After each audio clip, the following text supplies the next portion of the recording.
Hey guys, once again, time for another book talk. Here I have the sequel to Halo, which is called, I have no idea how well you guys can see it because of the glare. It is called Hades, and I don't like it as much as the first one. Like I mentioned, parts of the characters really rubbed me the wrong way based on my personal viewpoints and opinions. It was even more frustrating in this book. Like, Beth is just a total damsel in this one, I felt. Well, not total, but I don't know how to put it.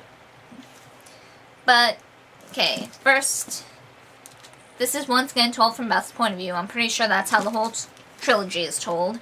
It is the first person, and yeah, it takes place around Halloween, like the following year. So Beth and everyone were juniors in the last book, they're seniors in this one.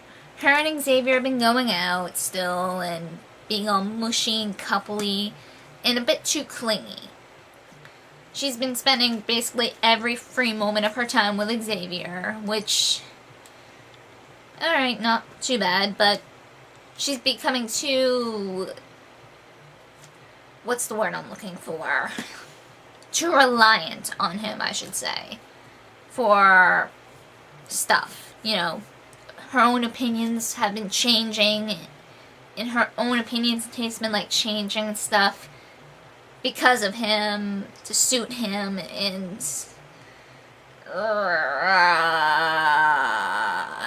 the independentness, the independent young woman in me wants to kind of scream and But once again, that's my own personal opinion. So, Halloween, Beth and her little group of girlfriends are holding a seance.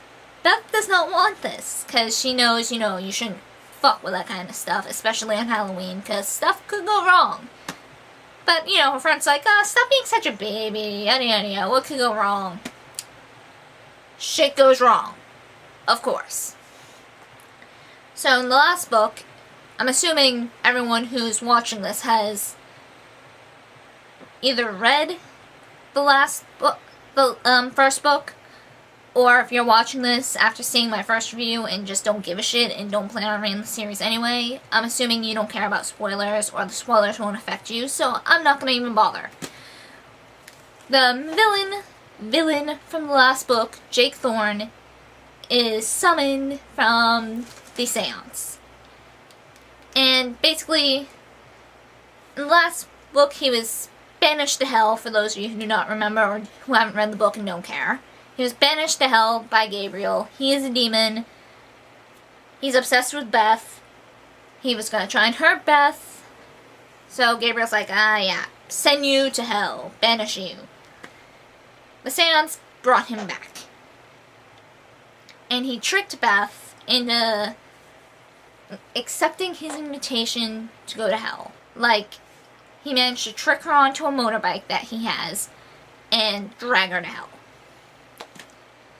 Which is not good, an angel in hell. That's an interesting idea. I haven't exactly read anything like that before. But just the fact that Beth fell for the trick is kind of like, really, girl? Why couldn't you think? But at the same time, part of me understands she was under stress and was panicking when she was tricked, so I can't really hate her too much for being tricked. So, yeah, she's in hell, and she's finding out all sorts of stuff. She's trying to get out. I will give her credit, she didn't completely just sit around and wait to be rescued. She tried to do something, but I felt she could have done more. With the help of a human named Tuck, who is down in hell too.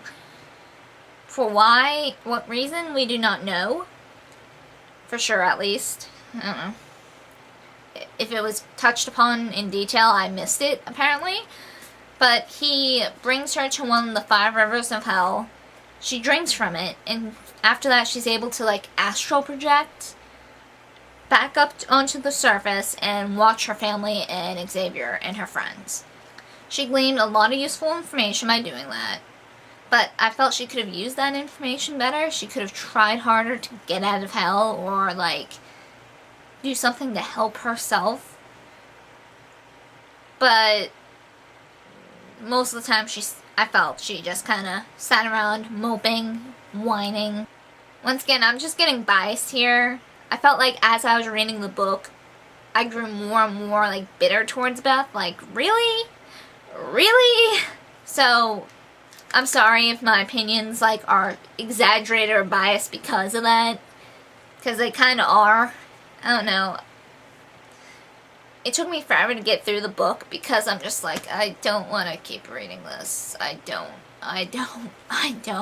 Yeah, that's my personal opinion, like I said. Beth just started to annoy me. Xavier annoyed me. Molly annoyed me. Oh my God. Jake was obsessive, but I didn't hate Jake. And it's not just because he's the villain. I don't know, I just felt his character was a bit better. Jake is twisted, and he could be more evil, I guess, but he's pretty twisted. I didn't like this book as much as Halo. I kind of wish I just left off at Halo and didn't pick up Hades, personally. But, what are you gonna do? So, I can't really say too much without bashing the book. Not really much I can say without like going on and on and on. Frankly, a lot of the details didn't stick to me in this book. One thing I can rant about at the end.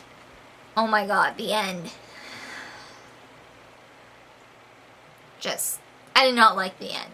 I wanted to kind of smash my head against the wall, though I did kind of like the cliffhanger they left there. Yes, there is a cliffhanger. Which I kind of liked, because I kind of hope that things don't work out for Beth and Xavier. I don't know why, I just feel their romance is... I'm not a big fan of their romance. I'm just not. I feel they're too reliant on each other, and just... not my thing. Not my cup of tea.